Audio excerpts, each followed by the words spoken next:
सो नमस्कार एवरीवन, कैसे हैं आप सभी जो कल 10th का पेपर दे के आए हैं, अपना फर्स्ट पेपर दे के आए हैं बोर्ड्स का, उनको मेरा प्रणाम। और जो सेट 2 और 3 के स्टैंडर्ड के थे, इवन बेसिक के थे, उनको तो मेरा शत प्रणाम। कैसे आप सभी मुझे ज़रूर बताइएगा। तो आज हम बात करने वाले हैं मेरी टिप्पणियों की, क्योंकि मैं देख रही हूँ कल से 2 बजे से एनालिसिस चालू हो गए थे, बोर्ड्स के पेपर के वीडियोज़ आना चालू हो गए थे और बहुत सारे बच्चे भी वीडियोस अपने डाल रहे थे अपने रिव्यूज़ को लेके। तो मैंने सोचा मैं क्यों पीछे रहूँ, मैंने भी कल दी अपनी बोर्ड के एग्ज़ाम, मैंने भी वो दर्द सहा है तो मैं भी दूंगी। सबसे पहले तो मैं आपको बताना चाहूँगी कि मैंने अपनी फुल मेहनत करी थी, ठीक है। मैंने अपनी पूरी जान लगा दी थी। लिटरली मैं लास्ट के 17 दिन तो ऐसी पागल सी हो गई थी ना कि मैं पढ़ रही थी, लिख रही थी, ठीक है। मैंने शोभित भैया की पूरी 14 डेज़ 14 मैराथन भी अटेंड करी, ठीक है। इवन मैंने लास्ट की महा मैराथन अटेंड करी और सुबह 4 बजे वाली तो मेरी फेवरेट थी, तो मुझे करनी थी, क्योंकि वो अगर 10th में मेहनत नहीं करूँगी तो मैं और कब करना सीखूँगी। तो मैंने वो भी करी। शोभित भैया के कहने पर मेरे एम 100 आउट ऑफ 100 इन मेहनत तो 100% आए गए हैं। मेरे पेरेंट्स ने बोला, मुझे पापा ने बोला, ठीक है। मेरे पापा के भी एम बटा 100 इन मेहनत आ गए हैं, क्योंकि लिटरली मेरे पापा लास्ट तक मेरे साथ थे। उन्होंने 14 डेज़ 14 मैराथन अटेंड करी। उन्होंने मेरे साथ 2 घंटे, मतलब जो 8 घंटे की जो मैराथन थी ना, महा मैराथन, वो अटेंड करी और 4 बजे वो भी अटेंड करी। और पापा तो 3 बजे से उठ गए थे कि तुझे लेट नहीं होना चाहिए 1 सेकेंड भी। भैया ने 4:02 में मैराथन स्टार्ट कर दी थी, तो 7 लाख बच्चे देख रहे थे। बट क्या होता है एग्ज़ाम हॉल में जाके, इट्स लाइक सुबह कॉन्फिडेंस बहुत अच्छा, बहुत एकदम तगड़ा, एकदम फोड़ के आऊँगी मैं, तो इतना अच्छा कॉन्फिडेंस था। बट एग्ज़ाम हॉल में भी था मेरा, इतना हार्ड पेपर नहीं था। मुझे कौन सा सेट मिला था? मुझे मिला था बेसिक का सेट 1 में मुझे मिला था। इट वाज अच्छा था, ठीक था, बहुत अच्छा था, मॉडरेट था, मुझे सब आता था इसमें। मैं 80 आउट ऑफ 80 लेके आ सकती थी, ठीक है।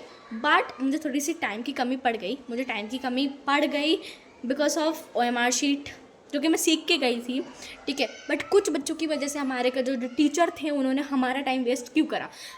जब तक OMR शीट फिल नहीं होगी ना, तब तक तुम कॉपी की सील भी नहीं खोल सकते, ठीक है। और हमको पेपर तो मिला ही नहीं, मतलब पेपर तो क्या बताऊँ मैं, इतनी जगह साइन, मेरी प्रॉपर्टी पे साइन हो रही है, प्रॉपर्टी के पेपर्स पे साइन हो रही है, इतनी जगह साइन, ठीक है। ठीक है, मुझे पता है कि एक साथ पूरी नेशन के बच्चे दे रहे हैं, बट थोड़ा सा बच्चे को कॉन्सेंट्रेट करने का टाइम तो दो। अगर तुम साइड में आके खड़े हो जाओगे तो बच्चा कम से कम ये तो नहीं सोचेगा ना, क्या मतलब उसके दिमाग में कुछ सोचेगा ही नहीं ना वो। मैंने बेसिक इसलिए लिया था क्योंकि मेरा 9th में बहुत अच्छा हाल था, मेरा 75 आए थे 80 में से। बट मुझे पता था कि मुझे आगे नहीं करना है अपना, ठीक है। और इवन मेरा 10th में बेसिक था, तो मैं खुश थी क्योंकि मेरा अच्छा जा रहा था, है ना।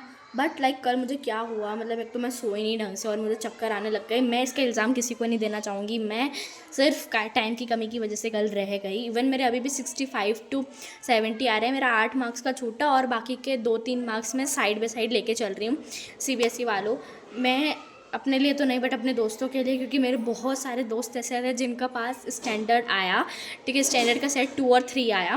वो तो ऐसे डिप्रेशन में चले गए थे कि यार क्या हो गया। और मेरी एक फ्रेंड का सेट 1 आया था स्टैंडर्ड में, ठीक है। पहले तो मैं अपना रो रही थी कि मेरा 8 मार्क्स का छूट गया, ठीक है। बट जब मैंने उसका पेपर देखा तो मैं और ज़्यादा रोने लग गई कि मैंने बेसिक क्यों लिया, मैंने स्टैंडर्ड क्यों नहीं लिया, ठीक है। आजकल लोगों का स्टैंडर्ड तो गिर ही रहा है, और स्टैंडर्ड का भी स्टैंडर्ड गिर रहा है, तो फिर क्या भाई, तुम बेसिक वालों को कहाँ लेके जाना चाहोगे, मुझे ये बताओ। मैं तो फिर भी खुश हूँ कि मेरा कम से कम बेसिक में सेट 1 तो आया। जिनका सेट 2 और 3 आया उनका तो क्या ही हाल होगा, उनके तुम्हें को फिगर नहीं पहचान में आ रहे थे, ठीक है। मैं ऐसी बच्ची हूँ जो, मुझे बस समझ जाओ अब तुम क्या बोलना चाह रही हूँ मैं, ठीक है।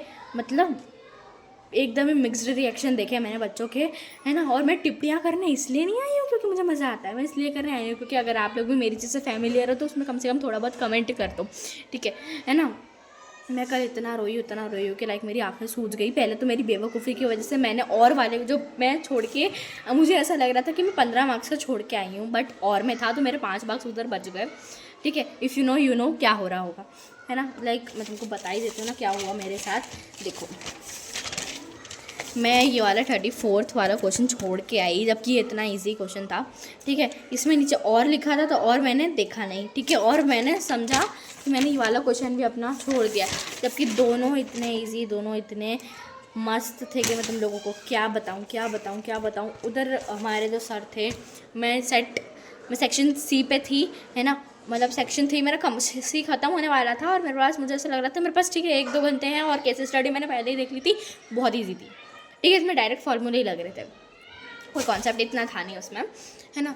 और सर बोलते बेटे तुम्हारे पास सिर्फ आधा घंटा बचा है, लाइक अगर, और फिर बाद में आधे घंटे बाद बोलते हैं तुम्हारे पास आधा घंटा और बचा है, लाइक अगर तुम नहीं सही टाइम बता रहे हो तो मत बताओ टाइम, इतना ज़ोर से चिल्ला के, तो मत बोलो कम से कम कि मेरा कॉन्सेंट्रेशन पूरा पेपर में था, और इधर सर चिल्ला के बोलते हैं मेरा पूरा कॉन्सेंट्रेशन चले गया, ठीक है, पूरे कॉन्सेंट्रेशन की वाट लग गई। जब मैंने पेपर देखा, पेपर इतना भी लेंदी नहीं था, 35 क्वेश्चन इज़ इनफ, ठीक थे, अच्छा था, ठीक है, बट लाइक मैं तुम लोगों को समझा नहीं सकती मेरा क्यों कैसे क्या छूटा, मुझे खुद को समझ नहीं है, मुझे चक्कर आ रहे थे, उधर मैं ऐसी घूम रही हूँ वहाँ पे, ठीक है, और मेरी टीचर आके मेरे को बोल रही है बेटा कुछ हुआ है क्या, ठीक है भाई, लगी बस सब नहीं, आगे के पेपर्स की तैयारी करेंगे अपन सब, लाइक अभी मेरा PAT का पेपर है 20 को, उसके बाद मेरा 21 को जो है मेरा पेपर है इंग्लिश का। तो अगर आपको भी PAT का पेपर अच्छा देना है ना, तो मेहनत कर लो भाई, मेहनत कर लो सही में, है ना। मैंने बस अब ये मत बोलना कि मेहनत तो हमने नेक्स्ट के पेपर में भी करी थी, बट ठीक है, अपन ने कम से कम एम 100/100 इन मेहनत तो आए हैं, और ये बुक मैं बहुत अच्छे से पढ़ने वाली हूँ, मैंने एक बार पढ़ लिया और एक और बार मैं इसको पढ़ने वाली हूँ। बस इतना था मेरा रिएक्शन, ठीक था, अच्छा था, मेरे से 65 से 70 के बीच में आ सकते हैं, आ जाएंगे, ठीक है। बाकी हाँ, एक और पॉइंट मैं भूल गई कि मैंने बहुत सारे बच्चों के व्यूज़ देखे, तो वो ये भी बोल रहे हैं कि CBSE वाले, मतलब मैं नहीं बोल रही हूँ कि CBSE वाले जो हैं वो जो एग्ज़ाम होगी उसमें जो पैसे लगेंगे ना, इसलिए उन्होंने पहला पेपर ऐसा बनाया, बट ठीक है चलो, जैसा भी है अच्छा है, बट स्टैंडर्ड वालों को सेट 1 का पेपर इतना इजी नहीं होना था। मेरा एक दोस्त है भाई, वो भी छोड़ के आ गया, मैं तो ये बोलूँ उसको, कोई बात नहीं, चलो भाई, मेरे दोस्त ने पूरी मेहनत करी थी। अब आप लोगों का जो रिएक्शन है वो बता देना कमेंट में, कोई मेरी शक्ल पे नहीं जाएगा, मैं बिना नहाए वीडियो बना रही थी, ठीक है, क्योंकि बहुत ज़्यादा मज़ा आ रहा था। चलो अब आप लोग रो मत, अपनी पढ़ाई की, अपना आगे के पेपर्स की तैयारी करो, all the best to you and to me, मुझे भी ऑल द बेस्ट बोल देना, क्योंकि मुझे भी अब दुआओं की बहुत ज़्यादा ज़रूरत है आफ्टर मैथ्स का पेपर। Bye bye.